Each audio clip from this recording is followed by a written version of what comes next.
Absolutely. And there's a couple of things I want to see in the deals, but the export economy is a really important part of the Virginia economy. You know, with a port in Hampton Roads, that's the second most active port on the East Coast by some measures, with an international airport at Dulles that enables us to travel around the world, we ought to be going out and finding export markets for goods. And I'm always impressed with the businesses that I deal with who tell me 10 years ago, 2% of my revenue was exports, and now it's 20% of my revenue.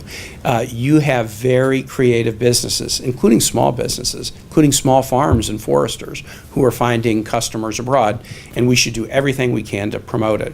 And that includes finding trade deals that promote it. What I want to see in trade deals, though, is that they be enforceable. So, give you a recent example.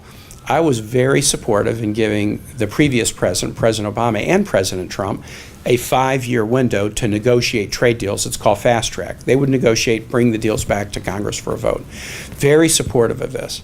But I worked with the Obama administration on the Trans-Pacific Partnership, and I said, but when you bring the deal back, here's what I want to see. I want to see that it's enforceable.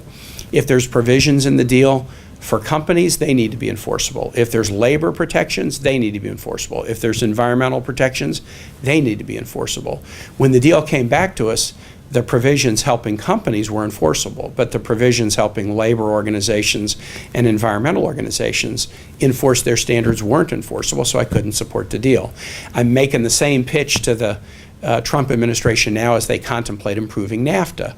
NAFTA, I think, was a positive step, but it's 20 years old, so we ought to be able to improve it. So I think President Trump's goal of talking to Canada and Mexico about improving it makes a lot of sense. But it's only an improvement if the improvements can be enforced. And if they can't be enforced, or if there's only selective enforcement, companies can enforce when there's a violation, but labor unions or environmental organizations can't, then you have to say a bad deal is worse than the status quo. Let's wait till we can get a good deal.